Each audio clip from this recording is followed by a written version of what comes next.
La société donc Reallusion vient de sortir un plugin pour iClone 5 qui s'appelle Avatar Toolkit 2. C'est un plugin qui est extrêmement intéressant et qui nous permet de manipuler donc des objets assez simplement. On peut voir ici l'application de ce plugin. Quelques exemples d'applications.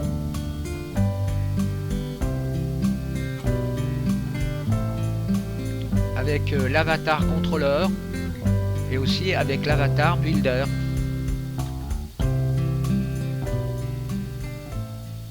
Nous allons maintenant regarder comment l'on peut utiliser ces plugins. Première chose, c'est de savoir où se trouvent les plugins.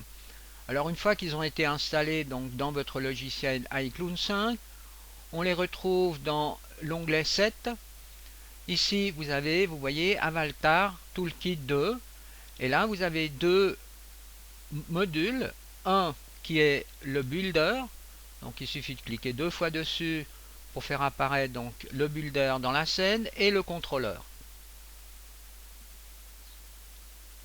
Alors, nous allons voir maintenant sur un petit exemple comment on peut utiliser ces deux plugins.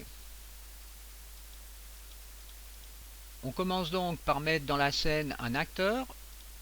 Alors là, j'utilise la famille des monstres, le volume 1. Je clique 2 fois sur Indigo.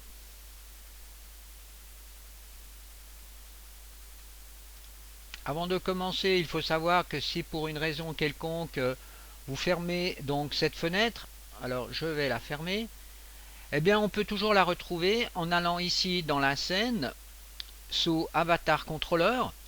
Donc on sélectionne Avatar Controller, à ce moment-là on sélectionne la boîte et ensuite on peut faire avec le bouton droit Script Avatar Controller. La même chose pour le Builder.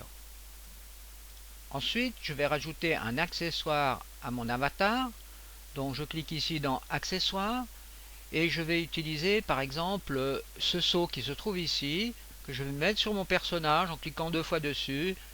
Il se positionne automatiquement de cette façon par exemple. Je commence par le repositionner avec donc les différents outils.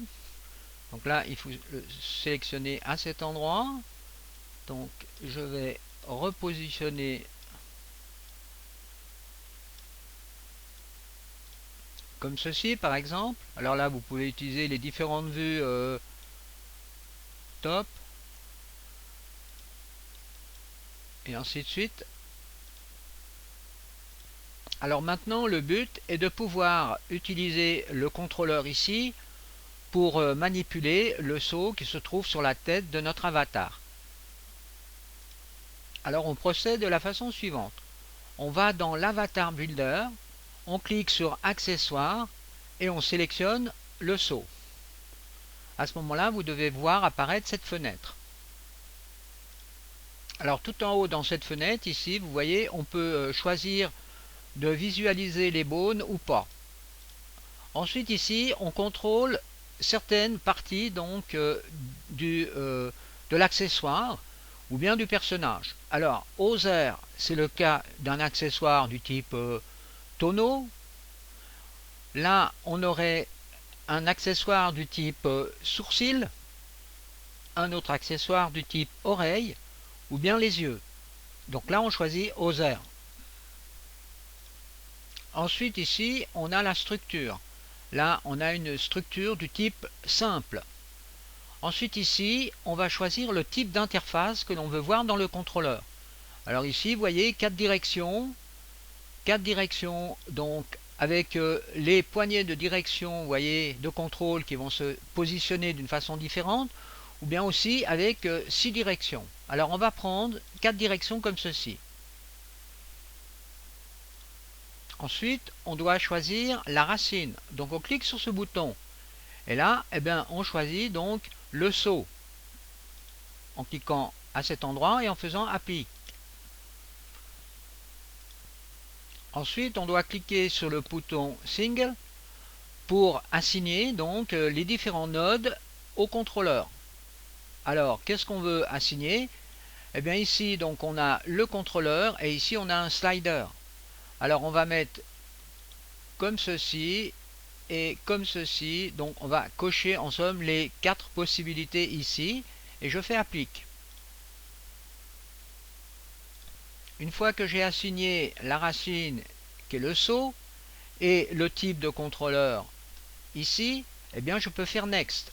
J'arrive dans une nouvelle page où je vais devoir attribuer par exemple la rotation du saut suivant certaines directions du contrôleur. Je commence par donner des noms ici. Je clique donc sur mode 1 et je vais marquer ici par exemple arrière ou rotation arrière. Je fais la même chose donc pour les 3 autres boutons, rotation droite, rotation gauche et rotation avant. Maintenant il faut que je définisse les angles de rotation. Je commence par utiliser l'outil de rotation pour le saut. Ensuite, je vais cliquer sur cette petite flèche qui se trouve en dessous de rotation arrière et je vais définir la rotation que je veux obtenir. Alors par exemple, comme ceci, et je fais applique.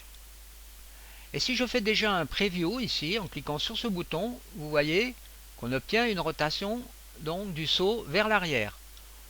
Donc on peut continuer ici avec les différentes rotations. Applique.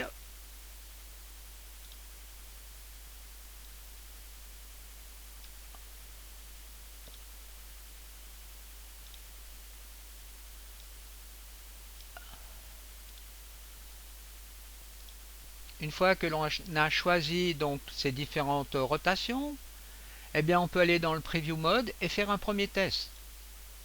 On comprend très bien maintenant l'utilité donc de ces plugins.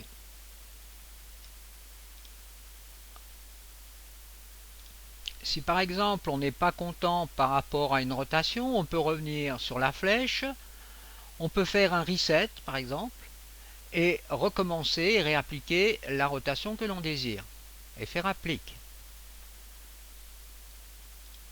Alors une fois que l'on a défini donc nos différentes rotations, on peut cliquer sur le bouton OK. Maintenant, on va utiliser l'avatar contrôleur. Alors ici, dans l'avatar contrôleur, on peut donc contrôler les expressions. Donc là, vous voyez, c'est les expressions donc du personnage qu'on peut contrôler. Alors ça, c'est déjà programmé. Ensuite, les yeux, les sourcils et Other, qui est la partie que l'on vient de programmer, qui est le saut.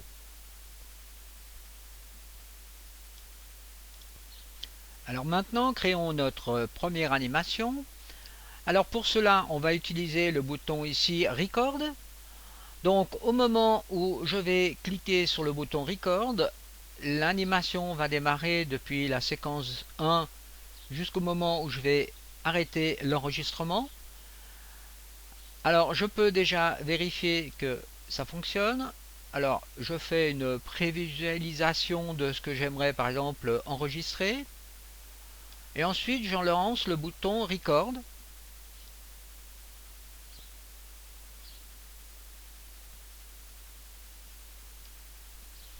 Voilà, donc là on a la séquence d'animation qui vient d'être créée. Donc je reviens à 0, je fais play. Et voilà, j'ai bien enregistré les variations.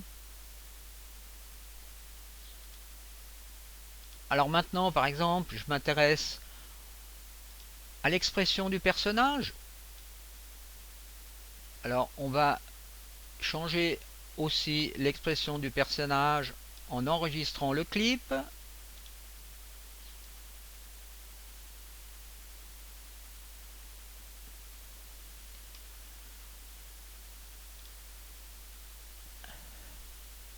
Je vérifie et j'ai les deux animations qui sont intégrées. Je peux aller voir dans la timeline. Caractère indigo est bien coché. Je vérifie encore que le saut est bien sélectionné, donc il fait partie des accessoires. Donc je coche ici pour faire apparaître donc le saut.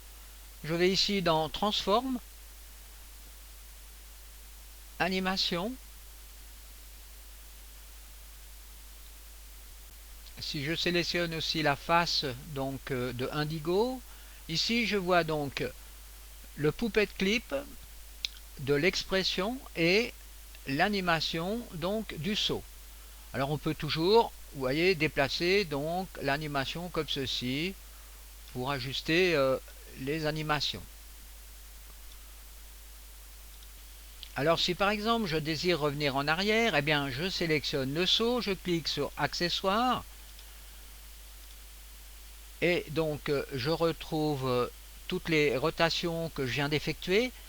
Alors je vais regarder maintenant, est-ce que par exemple le déplacement, on peut agir par exemple sur le déplacement. Alors je vais changer le nom ici, je vais faire déplacement par exemple. Ensuite, je clique sur la flèche, je fais un reset et maintenant je vais appliquer un déplacement à mon saut, par exemple vers le haut, comme ceci. Je fais applique, je fais un preview et je constate que le déplacement est bien pris en compte, ainsi que les rotations. Alors regardons maintenant si le changement d'échelle fonctionne. Alors je vais sur le 4, je fais un reset, je fais un changement d'échelle comme ceci par exemple, applique et je vérifie en preview mode. Et je vois que donc la rotation, le déplacement et l'échelle peuvent être contrôlés.